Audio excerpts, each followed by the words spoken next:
Welcome to GST online. आज मैं आपको उद्यमी रजिस्ट्रेशन के बारे में बताऊंगा कि उद्यमी में रजिस्ट्रेशन कैसे करते हैं। उद्यमी यानी कि आपका एमएसएमई रजिस्ट्रेशन, जिसका नाम उद्यम रजिस्ट्रेशन कर दिया है गवर्नमेंट ने अभी। अगर आपने कोई भी बेनिफिट उठाना है, गवर्नमेंट्स के जो भी बेनिफिट्स आते हैं वो उद्यम्स को आते हैं, तभी आप यूज़ कर सकते हैं। अगर आप पहले इस पर रजिस्ट्रेशन कराया होगा आपने, तो दो तरीके से रजिस्ट्रेशन है। दो आप अगर साइट पे देखेंगे तो ये आपका उद्यम registration.gov.in, इसका लिंक मैं आपको डिस्क्रिप्शन में दे दूँगा। पर ये जरूर ध्यान रखिए, अगर आपने गूगल में टाइप किया और रजिस्ट्रेशन में क्लिक किया उद्यम रजिस्ट्रेशन, तो वहाँ पर आपके कई सारी ऑप्शंस आएंगी। कुछ जो है वो ऐसी साइट्स हैं जिसमें कि अब हो सकता है वो आपसे चार्ज करें और उसके बाद वो रजिस्ट्रेशन आपकी डिटेल है और रजिस्ट्रेशन कराएं। आप डायरेक्ट साइट में भी जाके आप रजिस्ट्रेशन करा सकते हैं, जो कि बिल्कुल फ्री ऑफ कॉस्ट है, और विदिन 5 मिनट्स आपका रजिस्ट्रेशन हो जाएगा, कोई चार्ज नहीं लगेगा। आप इस साइट में जाएंगे, जिसका लिंक मैं डिस्क्रिप्शन में दूंगा आपको, तो इसके अंदर 2 ऑप्शन आएंगे। इसमें से फर्स्ट ऑप्शन है आपकी फॉर न्यू एंटरप्रेन्योर, और सेकंड ऑप्शन है कि जिनका ऑलरेडी रजिस्ट्रेशन कराया हुआ था। मैं आपको दोनों ही बता देता हूँ। अब मैं सेकंड पहले चूज़ करता हूँ। ये देखिए, इसके अंदर ये आपका पुराना उद्योग उधार नंबर मांग रहा है आपका, और उसका OTP आएगा, फिर वैलिडेट OTP, फिर आपका वो फॉर्म ओपन होगा। अभी आपको मैं न्यू रजिस्ट्रेशन के बारे में बता रहा हूँ।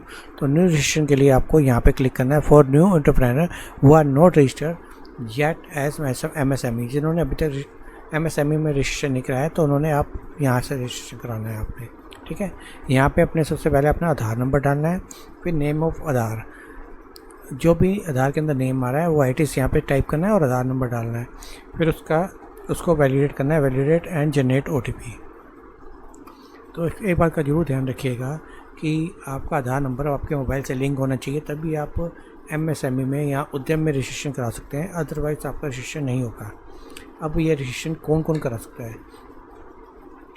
MSME या उद्यम में रजिस्ट्रेशन या सर्विस प्रोवाइडर या फिर आपका मैन्युफैक्चरर करा सकता है, ट्रेडर्स रजिस्ट्रेशन नहीं करा सकता। ओके, सिर्फ 2 ही ऑप्शन है, एक तो MSME रजिस्ट्रेशन कराने के लिए, एक या तो सर्विस प्रोवाइडर हो या फिर मैन्युफैक्चरिंग यूनिट हो। ठीक है, अब कहते हैं कि कैसे करा सकते हैं। ये देखिए, the Aadhaar number shall be of the provider in case of provider firm है। अगर वो प्रोवाइडर फर्म है तो उस प्रोवाइडर का आधार नंबर आएगा और नेम आएगा उसका। अगर पार्टनरशिप फर्म है तो भी किसी एक पार्टनर का आधार नंबर और नेम आएगा। और इन केस अगर आपकी कंपनी है तो कोई भी एक ऑथराइज्ड सिग्नेटरी है तो उसका आधार नंबर और नेम आएगा। ओके, मैं इसको आगे कंटिन्यू करता हूँ। आपको ये तो क्लियर हो गया कि रजिस्ट्रेशन कौन कौन करा सकता है। एक सर्विस प्रोवाइडर और एक मैन्युफैक्चरिंग यूनिट, यही 2 रजिस्ट्रेशन करा सकते हैं, ट्रेडर रजिस्ट्रेशन नहीं करा सकता। अब रजिस्ट्रेशन कराने के लिए प्रोवाइडर है तो उनका प्रोवाइडर का आधार नंबर और नेम, और कंपनी है तो उसका ऑथराइज्ड सिग्नेटरी का आधार नंबर एंड नेम। ओके, यहाँ तक आपका क्लियर हो गया। तो मैं आपको यहाँ पे अब मैं अपना आधार नंबर और नेम डाल रहा हूँ ताकि आप आगे फर्दर कंटिन्यू करें। उसके बाद हमने वैलिडेट जनरेट OTP करना है। ओके, नाउ इसे आप अपना आधार नंबर और नेम डाल के वैलिडेट करेंगे, OTP आएगा। OTP डालने के बाद आपका अगर आधार नंबर आपका OTP वैलिडेट हो जाएगा। ओके, अगर आपका उसके साथ लिंक है आधार के साथ आपका मोबाइल नंबर, उसके बाद वो पूछेगा कि आपके ऑर्गेनाइजेशन का टाइप क्या है। मेरे ऑर्गेनाइजेशन का टाइप जैसे प्रोवाइडर है तो मैं प्रोवाइडर चूज़ कर रहा हूँ। आपका पैन नंबर है तो यहाँ पे पैन नंबर है डाल रहा हूँ, और यहाँ अगर नहीं है तो आप नो कर सकते हैं, अगर है तो आप यस करेंगे और यहाँ पे अपना पैन नंबर डालेंगे। मैं अपने क्लाइंट का भी पैन नंबर डाल रहा हूँ, और पैन नंबर डालने के बाद मैं उसको वैलिडेट पैन करूँगा। ओके, अब मैंने क्लाइंट का पैन नंबर डाल दिया। अब वो पूछ रहा है कि आपने 1890 के अंदर ITR फाइल किया, तो यस किए तो आप यस कर देंगे, अगर नहीं किए तो आप नो कर देंगे। अगर आपका नया है, अगर आपका GST नंबर है तो आप यस करेंगे, नो है तो नो करेंगे। अब इनके फ़ायदे क्या हैं, बेनिफिट क्या है, मैं आपको आगे बताता हूँ। ठीक है, उसके बाद आप यहाँ पे अपना मोबाइल नंबर डालेंगे, जो भी आपका मोबाइल नंबर है। यहाँ पर आपका ईमेल ID,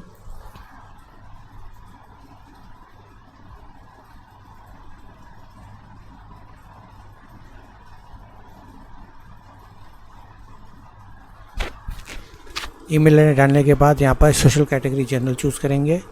यहाँ पे मेल या फीमेल जो भी आपने डालना डाल सकते हैं। Physical handicap no. Name of the udyami, यहाँ पे आपको देख लिए डालने की ऑप्शन नहीं आ रही। क्यों नहीं आ रही? ये देखिए, ये कह रहा है कि वो जीएसटी की साइड से आपका ऑटोमेटिक पिक करेगा। ओके, तो यहाँ पे आपको ये डालने की ज़रूरत नहीं है। नेम भी, लोकेशन, ये भी आपका जीएसटी की साइड से पिक करेगा। ये सारे ऑटो लिंक हैं और सारे वैलिडेट होते हैं। आपका जैसे आधार से वैलिडेट होगा, इनकम टैक्स से वैलिडेट होगा नंबर, और जीएसटी से ये देखिए वैलिडेट होकर आपकी ये सब चीज़ें ऑटोमेटिक पिक होके आएंगी। ओके, यहाँ पे अपना ऑफिस का एड्रेस आप डाल सकते हैं। जो भी ऑफिस का एड्रेस है वो यहाँ पे आप पिक डाल सकते हैं अपने। ओके, उसके बाद अगर आपने नया है, अगर आधार रजिस्ट्रेशन तो आपको NA कर देंगे। अगर आपका पुराना है तो यहाँ पे AM नंबर पुराना डालेंगे। अभी हम नए की बात कर रहे हैं तो इसलिए हमने नॉट एप्लीकेबल चूज़ किया है। उसके बाद आता है डेट ऑफ इनकॉर्पोरेशन। आपका बिजनेस कब से स्टार्ट हुआ है वो आप ये आप डेट उसके अंदर डालेंगे। उसके बाद ये कह रहा है कि आपका बिजनेस सेम वही बट नया है, तो मैंने यहाँ पे यस किया है इसलिए यहाँ पे डाल देंगे। ओके, यहाँ पे बैंक डिटेल डालनी बहुत ज़रूरी है। आपने बैंक नेम, IFSC कोड और बैंक अकाउंट नंबर ज़रूर डालना है आपने। तो ये तीनों चीज़ें आपने डालनी है उसके बाद। ओके, उसके बाद आपने डालना है कि ये मैन्युफैक्चरिंग आपकी यूनिट है कि सर्विस यूनिट है। जैसे मैंने अभी जिस क्लाइंट की सर्विस यूनिट है तो मैंने सर्विस यूनिट चूज़ किया है। ओके, अब सर्च NIC कोड। अब ये सर्च NIC कोड क्या होता है? आपको इसको डरने की कोई ज़रूरत नहीं है, घबराने की कोई ज़रूरत नहीं। सिर्फ आपने टाइप करना है आप किस टाइप की सर्विसेज प्रोवाइड कर रहे हैं। जैसे मेरा क्लाइंट कंसल्टेंसी की सर्विस प्रोवाइड कर रहा है तो मैं कंसल्टेंसी लिख के टाइप करके देखता हूँ कि आ रहा नहीं आ रहा। ये टैक्स कंसल्टेंसी। ओके, ऑटोमेटिक ही आ जाता है कोड आपका। उसके बाद आपका सर्विस आपने चूज़ की थी तो यहाँ पे ऑटोमेटिक सर्विस आ गया। उसके बाद NIC कोड भी ये आप ऑटोमेटिक पिक होकर आ जाएगा। NIC 2, NIC 4, NIC 5। ओके, उसके बाद नंबर ऑफ़ एम्प्लॉयड कितने आपने वो डालने हैं इसके अंदर। Total number of employ automatic आ जाएंगे आपके पास। ये आपकी जो है डेप्रिसिएशन कॉस्ट, ये देखिए यहाँ पे अभी नहीं आ रही। ये इसलिए नहीं आ रही क्योंकि ये ऑटोमेटिक जो आपने पैन नंबर डाला था, पैन नंबर से इनकम टैक्स साइड से ऑटोमेटिक ही पिक होगी। ओके, ये डालने की ऑप्शन आपके लिए अवेलेबल नहीं है। उसके बाद अगर आपका इसके अलावा आपका कोई सेफ्टी डिवाइस पोल्यूशन कंट्रोल का है तो आप उसको वो ज़रूर डाल सकते हैं आप इसके अंदर। ओके, टर्नओवर भी आया, देखिए ऑप्शन नहीं आ रही है वो, क्योंकि ये टर्नओवर आपकी ऑटोमेटिक पिक करेगा GST की साइड से और इनकम टैक्स की साइड से। तो आपको ये डालने की ज़रूरत नहीं है और ना ही आपको ऑप्शन मिलेगी ये डालने के लिए। Okay, are you registered in e market के लिए आपने अगर रजिस्टर करना है तो यस कर देंगे, अदरवाइज़ नो। अगर आपने TR-ETS के लिए पोर्टल के लिए रजिस्टर करना है तो यस, अदरवाइज़ नो कर देंगे। उसके बाद चूज़ DIS करेंगे। उसके बाद यहाँ पे क्लिक करेंगे okay and submit and generate OTP। तो आपका इसी समय उधार जनरेट हो जाएगा सर्टिफिकेट और आप उसको डाउनलोड करके प्रिंट निकाल सकते हैं। बिल्कुल सिंपल है, मैंने जो आपको बताया था, कुछ भी नहीं करना। आपने नेम ऑफ द एंटरप्राइजेस, आपने सबसे पहले क्या किया था, आपने सबसे पहले आधार नंबर डाला। आधार नंबर डालने के बाद आपने वैलिडेट किया। उसके बाद पैन नंबर डाला। उसके बाद आपने GST नंबर डाला। उसके बाद ये फीचर्स डाले, जेंडर मेल, बिल्कुल सिंपल जनरल चीज़ें हैं, कोई भी एक्स्ट्रा ऑर्डिनरी चीज़ें नहीं पूछी। ये सब चीज़ें ऑटोमेटिक वो पिक करेगा साइड से, गवर्नमेंट की साइटों से। आपने अपना सिर्फ ऑफिस का एड्रेस डालना है, डेट ऑफ कमेंसमेंट डालना है, बैंक डिटेल डालनी है और ये आपने अपना सर्विस का कोड डालना है या मैन्युफैक्चरिंग यूनिट का कोड डालना है। कोड भी डालने की याद रखने की जरूरत नहीं है, आप सिर्फ टाइप करेंगे तो ऑटोमेटिक लिस्ट आ जाएगी। आप लिस्ट में से उसमें चूज़ करना है। आपके जो मेजर हैं आपने उसमें एक्टिविटी आपकी एक से ज़्यादा है तो आप यहाँ पे ऐड एक्टिविटी करके एक कोड डाल सकते हैं, कोड फिर एक और कोड डाल सकते हैं। आपकी मेजर जो भी एक्टिविटी है आप वो इसमें सिर्फ डालनी है आपने। ओके, टर्नओवर ऑटोमेटिक आपको मैंने बताया पिक करेगा। उसके बाद आपने submit and get final OTP डालना है। उसके बाद आपका उद्योग आधार जनरेट हो जाएगा।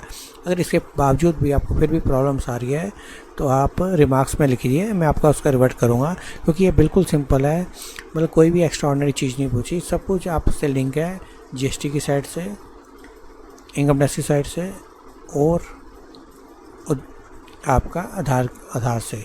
तो ये तीन चीज़ों से लिंक है, ये तीनों चीज़ चाहिए और आपका ये कंप्लीट फॉर्म हो जाएगा।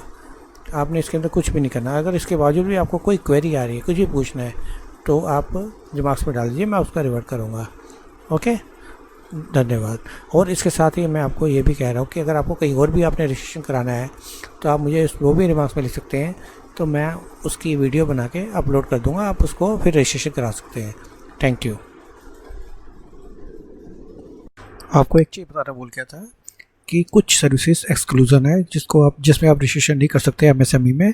तो वो सर्विसेज ये हैं आपकी forest and lodging, fishing and aquaculture, wholesale and retail and repair motor vehicle and motorcycle, wholesale trade except of motor vehicle and motorcycle, repair trade except of motor vehicle and motorcycle, activity of households as employees for domestic personnel, undifferentiated goods and services, producing activity of private household for own use, activities of extra-teritorial organization and bodies। ये कुछ services हैं, आप इसकी snapshot ले सकते हैं। ये services में अगर आपकी यही सर्विसेज हैं तो आप एमएसएमई में रजिस्ट्रेशन नहीं कर सकते। Okay, thank you.